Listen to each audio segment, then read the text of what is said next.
Hello future IITians and IITians future doctors. I hope सभी ने last episode देखा pseudo force का और जो प्रॉब्लम हम लोगों ने उसमें की थी। I hope everybody understood that. आज हम लोग again Newton's laws of motion की सीरीज चल रही है, तो इसमें हम लोग आज डिस्कशन करने वाले हैं एलिवेटर प्रॉब्लम्स पे। और कहीं ना कहीं ये इन टाइप के प्रॉब्लम्स भी we can relate it to the pseudo forces. कुछ अच्छे प्रॉब्लम्स करने से पहले मैं आपको बहुत एक इसका बेसिक आइडिया दे देता हूँ। तो लेट्स से कि एलिवेटर तो ऑब्वियसली सबने ट्रैवल किया ही होगा। So let's say there is some elevator which is moving up with an acceleration A acceleration से एलिवेटर ऊपर जा रहा है। इस एलिवेटर का मास कुछ भी हो सकता है, बट एक्चुअली में this is a frame which is moving with an acceleration A towards the upside. ठीक है, बहुत बेसिक केस अपन सीख रहे हैं। And let's say there is a person of some mass, let's say 10 kg। ठीक, now what will be the normal reaction by the surface of the elevator on this person? ये अगर हम लोग को निकालना होगा, what is normal reaction by surface on the person, तो इस टाइप की सिचुएशन को कैसे समझा जाए? देखो, सबसे पहले तुम इस पर्सन को जज किसके रेस्पेक्ट में कर रहे हो? फ्रेम के रेस्पेक्ट में। ठीक है, इस अगर फ्रेम के रेस्पेक्ट में इसको जज किया जा रहा है तो सबसे पहले तुम्हारे पास दो ऑप्शन है, द ऑब्जर्वर, और if you are the observer you can observe from the ground frame or you can go to the elevator frame and this elevator is accelerating upwards. ठीक है, तो अगर अपन एलिवेटर के फ्रेम में चले जाएं, ठीक है, ध्यान से एलिवेटर के फ्रेम में जाके इस पर्सन का फ्री बॉडी डायग्राम बनाने की कोशिश करना है। ठीक है, तो इस पर्सन का फ्री बॉडी डायग्राम कैसा बनेगा? सबसे पहले सूडो लगाएंगे अपन इस पे। 10 kg इसका मास है, तो 10A पहले तो नीचे लगेगा। ठीक है, इसका खुद का वेट दैट इज 100 न्यूटन्स। ठीक है, एंड ऊपर की तरफ नॉर्मल रिएक्शन, ये 100 कहां से आया? 10 into G। अच्छा, अब फ्रेम के रेस्पेक्ट में क्या ये पर्सन कुछ कर रहा है? Nothing, he is not moving, he is not accelerating with respect to the frame. If the observer is inside he will say that, उस ऑब्जर्वर के रेस्पेक्ट में वो कहेगा मेरे रेस्पेक्ट में तो ये रेस्ट पे है। अगर ये रेस्ट पे है तो अगर वो ऑब्जर्वर जो अंदर बैठा होगा वो इसका एफबीडी बना के बोलेगा इसको इक्विलिब्रियम में किया जाए, इक्विलिब्रियम की कंडीशन इस पे लगाई जाए, और इक्विलिब्रियम की कंडीशन इस पे क्या होगी? Normal reaction is equal to 100 plus 10A, and this is how you will find out the normal reaction. और इस नॉर्मल रिएक्शन को अपन एपरेंट वेट भी बोलते हैं। एपरेंट वेट, वो वेट एपरेंट, एपरेंट मतलब जो ऑब्जर्व हो रहा है बेसिकली, जो रियल नहीं है। For example, something which is dipped in water, you are swimming. ठीक है, तुम पानी में डुबकी लगा लो मान लो, तो तुम्हें हल्का महसूस हो रहा होगा पानी के अंदर। Why? Because buoyant force is acting, so your apparent weight is actually lesser than the real weight. और वैसे ही कुछ यहाँ पे पर्सन के साथ भी हो रहा होगा, लेकिन यहाँ पे उसका एपरेंट वेट बेसिकली बढ़ जा रहा है। ठीक है, तुम एलिवेटर में चढ़ो ऊपर की तरफ, तुम्हें फील होगा कि आई एम फीलिंग हैवी। ठीक है, but when the elevator is falling downwards you will feel lighter, you will feel lighter. ठीक है, तुम कूद जाओ बिल्डिंग से, ठीक है, यू विल फील वेटलेस। क्यों? क्योंकि ऑब्वियस सी बात है, you are in the free fall state. और उस समय पे अगर कोई ऑब्जर्वर जो तुम्हारे साथ जम किया उसका एफबीडी, अगर वो तुम्हारा एफबीडी बनाए तो क्या करेगा? वेट नीचे लगाएगा और ऊपर की तरफ स्यूडो लगाएगा, जो कि स्यूडो वेट के बराबर हो जाएगा। Getting it? So you actually में तुम्हें उस समय वेट फील नहीं हो रहा है। This is the physical significance according to Newton's laws of motion of the weightlessness concept. ठीक है, यही एलिवेटर अगर बिल्कुल केस जो है वो पलट जाएगा जब यही एलिवेटर अगर ए एक्सेलरेशन से नीचे जा रहा हो और लेट से पर्सन का मास, अगेन वही आदमी को पकड़ लिया हम लोगों ने, 10 किलो वाला आदमी, और उसको यहाँ एलिवेटर में डाल दिया और उसको एलिवेटर के फ्रेम के रेस्पेक्ट से ही ऑब्जर्व किया जा रहा है अगर, तो इसका अगर फ्री बॉडी डायग्राम अपन बनाए, free body diagram with respect to the frame of elevator, तो क्या मिलेगा अपन को? नॉर्मल ऊपर सरफेस द्वारा, एलिवेटर के सरफेस द्वारा, ठीक है, 100 नीचे, और इस बार स्यूडो ऊपर, that is 10 into A, and normal reaction plus 10 into A is equal to 100. So normal reaction is how much? 100 minus 10a.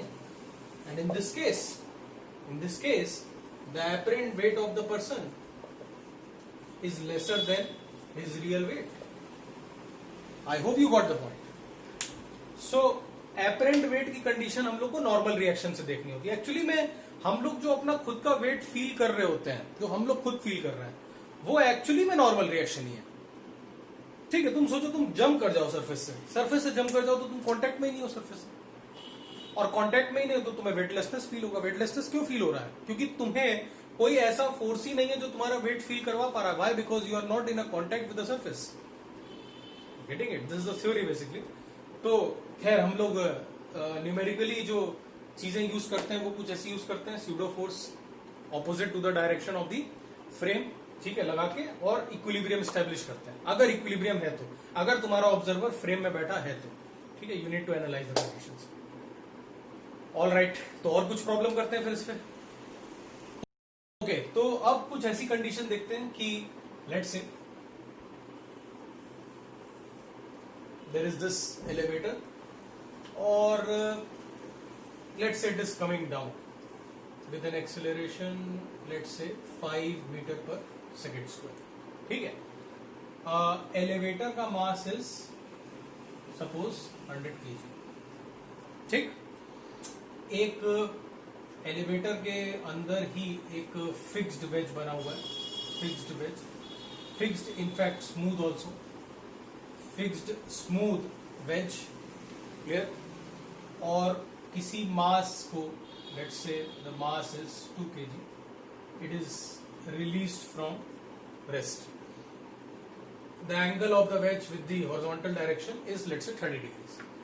तो ये कुछ प्रॉब्लम स्टेटमेंट दी हुई है. Elevator 5 metre per second square से नीचे आ रहा है. We need to find the acceleration of 2 kg with respect to elevator. With respect to elevator, important point. मतलब एलिवेटर के फ्रेम में जाके हमें एनालाइज करना पड़ेगा कि इस 2 kg का एक्सेलरेशन कितना चल रहा है. ओके, तो चले जाते हैं एलिवेटर के फ्रेम, और जैसे ही अपन एलिवेटर के फ्रेम में गए,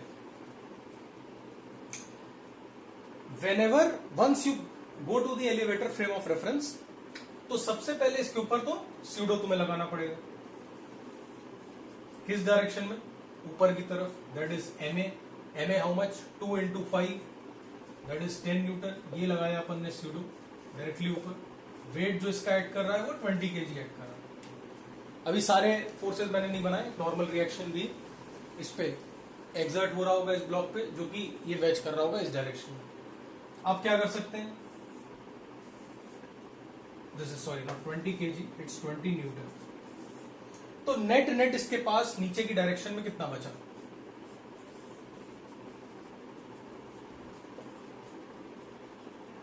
हाउ मच? 10 न्यूटन. और 10 का कंपोनेंट कितना आने वाला है यहाँ पे?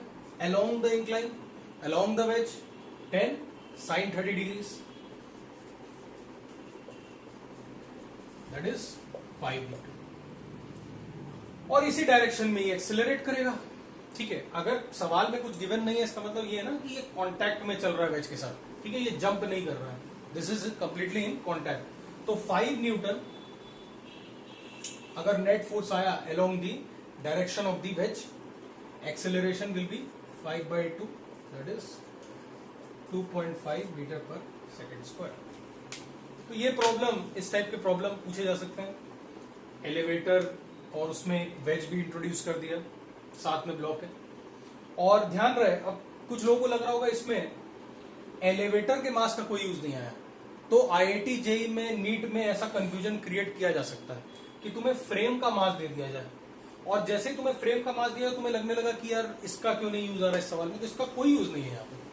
ठीक है, कई सारे सवाल ऐसे बनते हैं फिजिक्स में, केमिस्ट्री में, मैथ्स में, बायो में, जो गिवन पैरामीटर्स, गिवन डेटा जो तुम्हारे पास सवाल में है उसका यूज ना आए, ठीक है, तो उसमें तुम्हें पीछे नहीं पड़ना उसके कि भाई इस डेटा का यूज क्यों नहीं आ रहा। ठीक है, कई लोग तो सवाल को करके ही वो ऑप्शन नहीं मार्क करते हैं कि इस डेटा का यूज ही नहीं आया, मैं गलत कर रहा हूं या कर रही हूं। ये गलत बात है। ठीक है, you should be confident about your concepts. तो एक और सवाल कर लेते हैं यार एलिवेटर की। सो अब एक एग्जांपल लेते हैं जिसमें लेट्स से एलिवेटर से ही we have a spring suspended और उसके थ्रू हम लोगों ने एक ब्लॉक सस्पेंड किया। ठीक है, ब्लॉक का mass is let's say block का मास इज 2 kg। फिर से कंफ्यूजन क्रिएट करने के लिए एलिवेटर का मास लेट्स से 100 kg ऑलरेडी क्वेश्चन में दिया हुआ। ठीक, यहां पे स्प्रिंग कांस्टेंट भी दिया हुआ है, let's say k is 100 newton per meter. Clear? Okay, और this is obviously fix support, this is fix. अब एलिवेटर जो है ना वो मान लो elevator is going with an acceleration of 5 metre per second square towards the upside. ठीक है, it is said in the question that 2 kg is in equilibrium with respect to the frame of elevator। देखो होगा क्या, जैसे ये चलना शुरू करेगा, ठीक है, उस समय की बात नहीं हो रही है, जस्ट उस समय की बात नहीं हो रही है। होगा क्या कि जैसे ही चलना शुरू होगा वैसे ही स्यूडो, क्योंकि इसके ऊपर नीचे लगेगा और वेट भी नीचे लग रहा होगा, तो स्प्रिंग में एक, ठीक है, स्ट्रेच होगी स्प्रिंग और ये मास नीचे की तरफ आने की कोशिश करेगा और थोड़ी देर बाद ये एक अपनी लोकेशन चुन लेगा, वहां पे वो स्टेबल हो चुका होगा, वो पोजीशन रही होगी इक्विलिब्रियम की। ठीक है, तो इस प्रोसेस के दौरान क्या हो रहा है वो अभी हमें ध्यान नहीं देना, बट ये जब 2 kg मास इक्विलिब्रियम में आ चुका है, तो इक्विलिब्रियम में आ चुका है इसका मतलब एलिवेटर के रेस्पेक्ट में इक्विलिब्रियम में आ चुका है, और अगर इक्विलिब्रियम में आया है तो न्यूटन सेकंड लॉ के अकॉर्डिंग हम लोग जितने भी इसमें फोर्सेस बनाएंगे with respect to the elevator frame, वो सारे के सारे नलीफाई हो जाने चाहिए इक्विलिब्रियम कंडीशन। तो FBD of 2 kg and with respect to elevator if we draw, तो 2 kg पे देखो स्प्रिंग, पहले तो स्यूडो कंसीडर कर लेते हैं। Pseudo is how much, mass into acceleration, that is 10 Newton, ये स्यूडो हो गया। एक इसका वेट mg नीचे लग रहा होगा, that is how much 20 Newton नीचे की तरफ। अच्छा, kx that is spring force ऊपर की तरफ। ठीक है, तो जैसे मान लो हम लोग को इस पूरी सिचुएशन में x ही फिगर आउट करना है। मान लो क्वेश्चन पूछ लिया गया कि what is the extension in the spring, तो what we can say during the equilibrium condition, we can definitely say that kx is equal to 30 newton, k की वैल्यू हम लोग को 100 दी हुई है, x is equal to 30/100 meters, और you can say 0.3 metre. Clear है? इसमें इसको अब क्या और क्या इसमें वेरिएशन हो सकते हैं, स्प्रिंग की जगह स्ट्रिंग हो सकती है, धागे में टेंशन कितनी आ रही है ये पूछा जा सकता है, और भी काफी सारे वेरिएशंस हो सकते हैं। जब हम लोग मैं इसी सीरीज में एक तुम लोगों को कॉन्सेप्ट कराने वाला हूं, that is springs in series and in parallel. मतलब मान लो यहाँ पे 2 स्प्रिंग की मदद से 2 स्प्रिंग ऐसे पैरेलल में लगी या 2 स्प्रिंग सीरीज में लगी और 2 kg मास को सस्पेंड किया गया विद इन द एलिवेटर, तो उस टाइप के कॉन्सेप्ट भी हम लोग करेंगे, बट जब वो मैं पढ़ा दूंगा तुम्हें through episodes, through any of the episode. So I hope this whole concept of elevator is clear, and good progress might be going on this topic of NLM of yours. ठीक है, ये तो मुझे उम्मीद है। So सब्सक्राइब करो, share करो, like करो। All the best, stay motivated, bye.